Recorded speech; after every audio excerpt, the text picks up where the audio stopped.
If there are a lot of negative people in your life, don't look at them. Look at the energy that you are creating to attract them. Don't look at them. Look at yourself. What are you doing to draw those people? Because if you are surrounded by negative people, there's a part of you that's willing to tolerate that.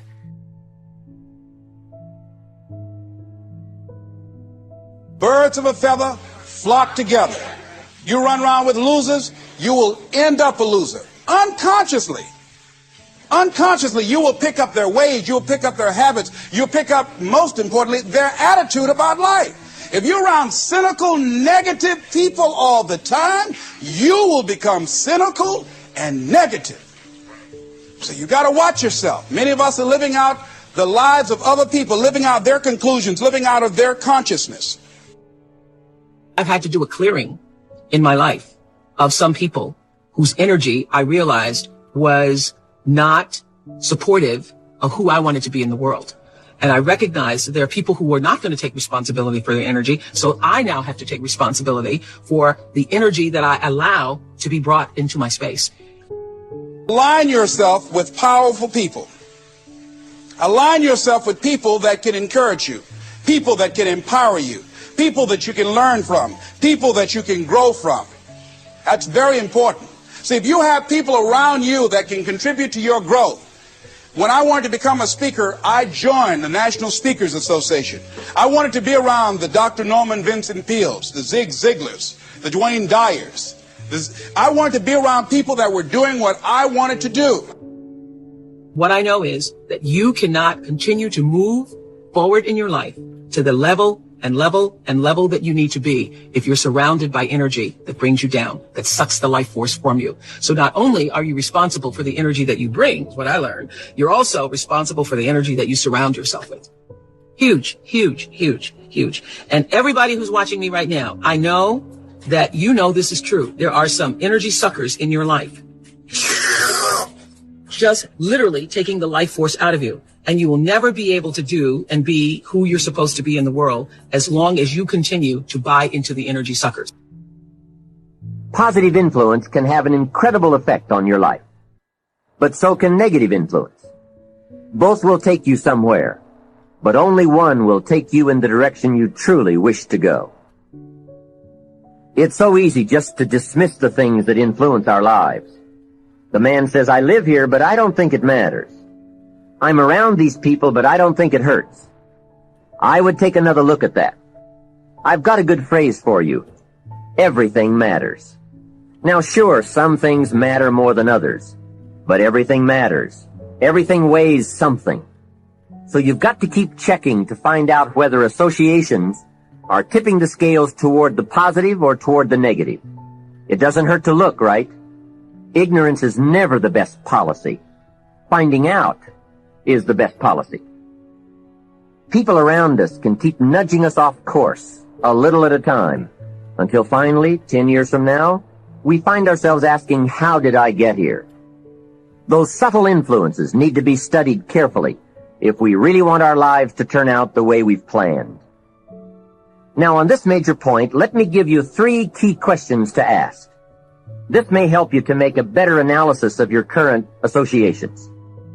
Here is the first question. Who am I around? Good question.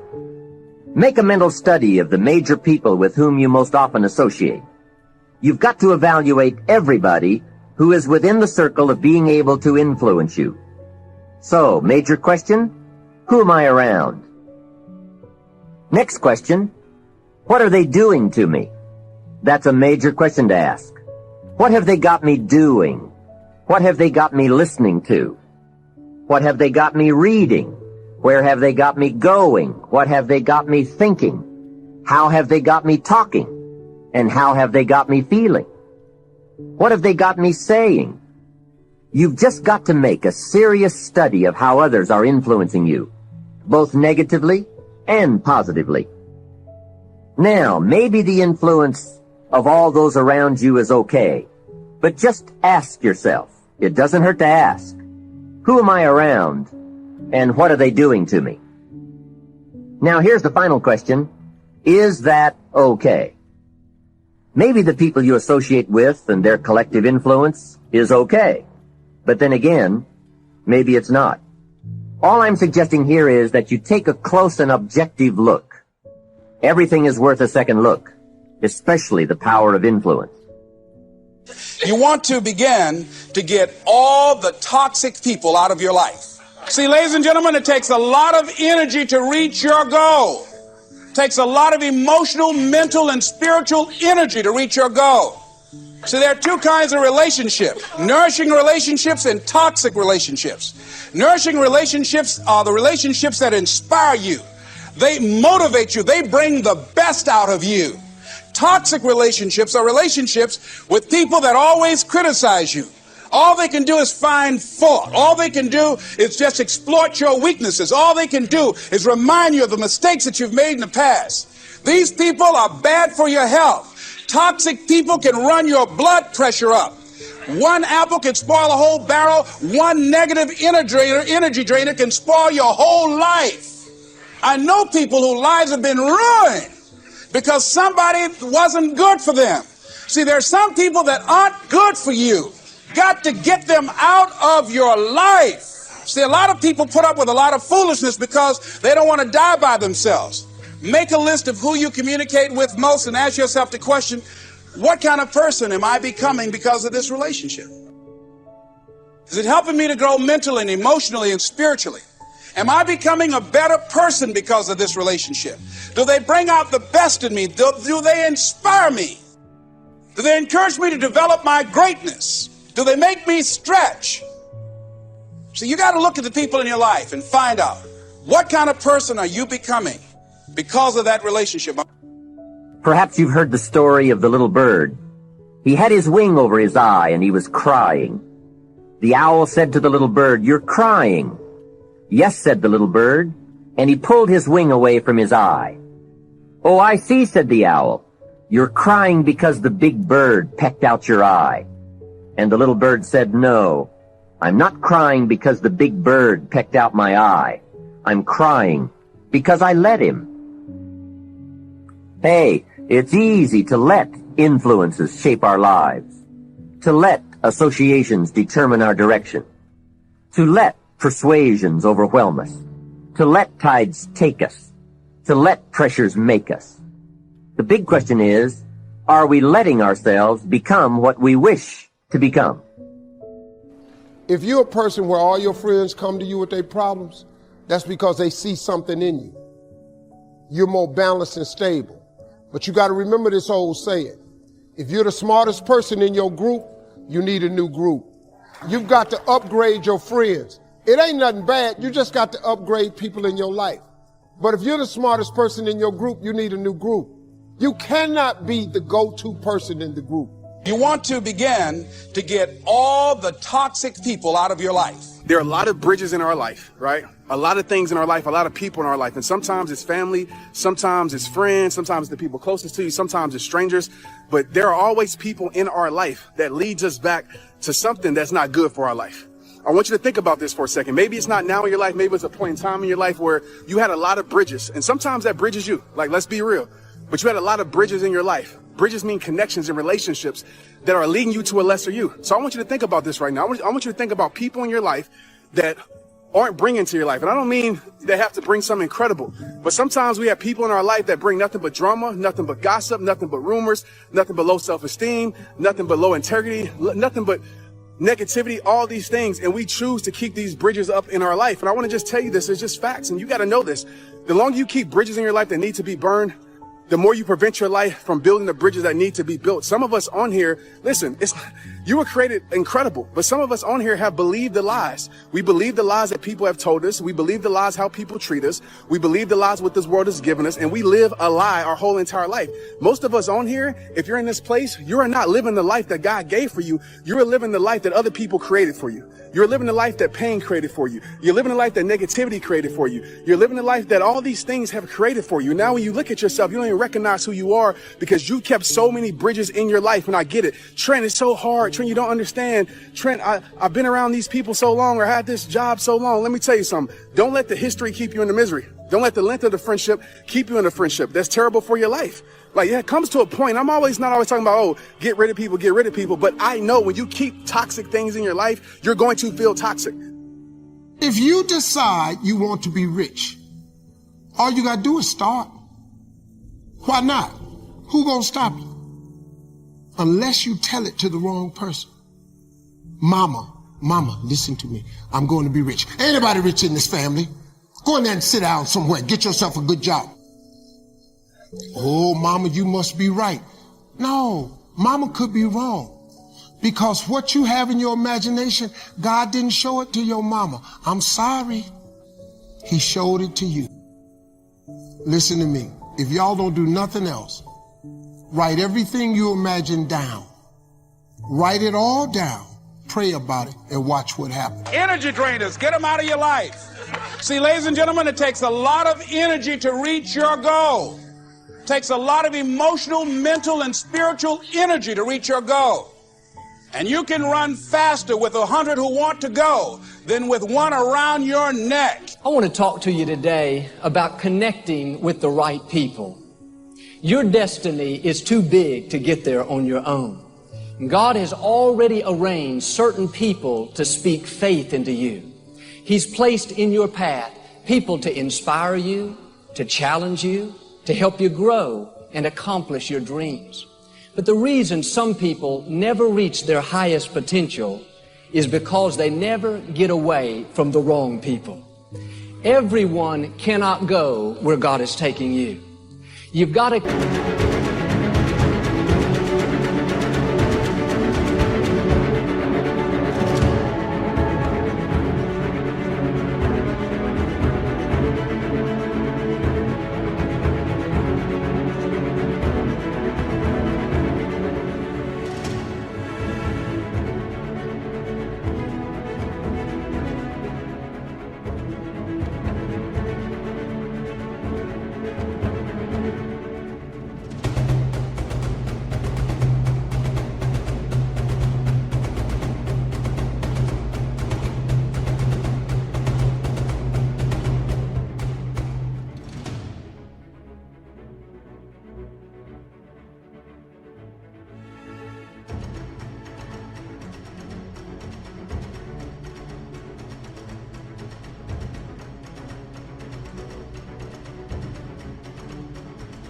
Connect with people that understand your destiny, people that appreciate your uniqueness, people that can call forth your seeds of greatness, not people that are always pushing you down, telling you what you can't become, never giving you their approval, no matter how good you do.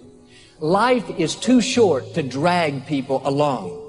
If you will get the wrong people out of your life, then God will bring the right people into your life. And some of you, the only thing that's holding you back is your inner circle. The people that are closest to you, they're with you, but they're not really for you. You're constantly having to persuade them that you're okay and convince them to get on board. You're spending all your time and energy on someone that doesn't understand your destiny. Your time is too valuable to spend it with people that are not 100% for you. It's not the quantity of friends that's important, it's the quality of friends.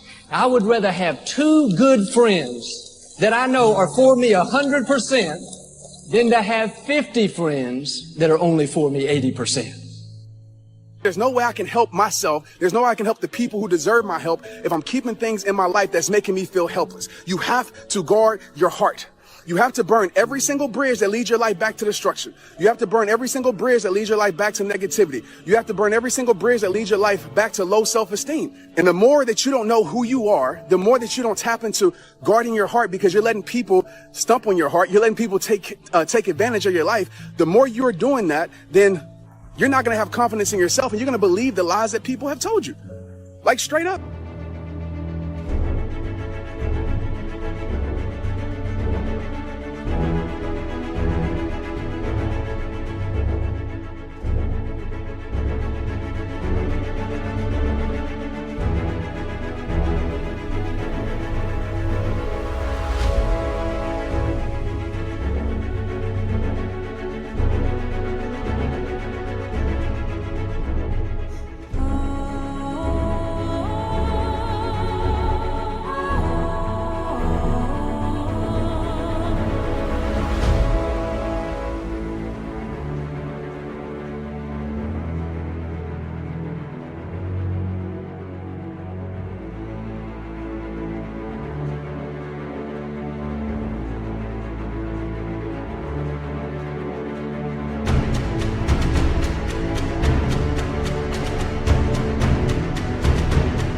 You have believed the lies that someone else has told you. You let a broken person break you. You let a person that don't know how to love break you. You let a person that don't know what loyalty is break you. Am I telling that you have to have a perfect relationship or friendship? Absolutely not. Mistakes are going to be made in this life, but the same mistakes shouldn't be repeated, because when you repeat the same mistakes, and this is as a personal message too, when you repeat the same mistakes over and over and over and over and over and over and over and over and over again, it is not a mistake. It has become a choice. Someone is choosing that action over and over and over again. You need to evaluate who's on your team. Who's speaking into your life? Who you giving your time and energy to? In other words, who you eating lunch with every day at the office? Who you talking to on the phone so much? Are they building you up or tearing you down? Are they inspiring you to go further?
Are they telling you what you can't do? No, don't spend your time with people that don't make you better. Some of you don't realize how much that one negative influence is holding you back. You don't know how much more you would accomplish, how much more you would grow, how much more you would enjoy life if you just make necessary changes. There are two kinds of relationships: nourishing relationships and toxic relationships. Nourishing relationships are the relationships that inspire you. They motivate you. They bring the best out of you. Toxic relationships are relationships with people that always criticize you. All they can do is find fault. All they can do is just exploit your weaknesses. All they can do is remind you of the mistakes that you've made in the past. These people are bad for your health. Toxic people can run your blood pressure up. One apple can spoil a whole barrel. One negative energy drainer can spoil your whole life. I know people whose lives have been ruined because somebody wasn't good for them. See, there are some people that aren't good for you. They aren't good for you. You've got to get them out of your life. Everybody cannot be a loser. Some people have to be successful. So in my reality, I'm successful. So I hate when they use that, oh, let's be realistic. You never did this before. You never did that. Blah, blah, blah. Come on. They can't see from themselves, so there's no way they can see it for you. Think about that, guys. If these people never been successful, how can you really expect them to support you and want you, to get to that next level and be successful? They never saw it for themselves. They never had it. So just keep that in mind when talking to friends and family. You need to make sure the people in your inner circle believe in who you are. They celebrate your gifts, and they're pushing you further, not holding you back. And some of you today, if you don't very kindly and politely show someone the door, they're going to keep you from becoming all God's created you to be. Well, you said, Joel, what if I hurt their feelings? What if they keep you from your destiny? What if they keep you from accomplishing your dreams and making a difference in our generation? I can't think of anything worse than to come to the end of our life and realize we have not become what God's created us to be. And a lot of times we think, I know this person is not a good influence. I know they're keeping me from growing. But if I make a change, I may not have any friends. I may be lonely. And yes, you may be lonely for a season, but you never give up something for God that He doesn't give you something back better in return. If you'll make the change, God will not only give you new friends, He'll give you better friends. Friends that you don't have to wonder, are they for me or against me? Friends that don't try to manipulate you into who they want you to be, but they celebrate you and help you become who God's created you to be.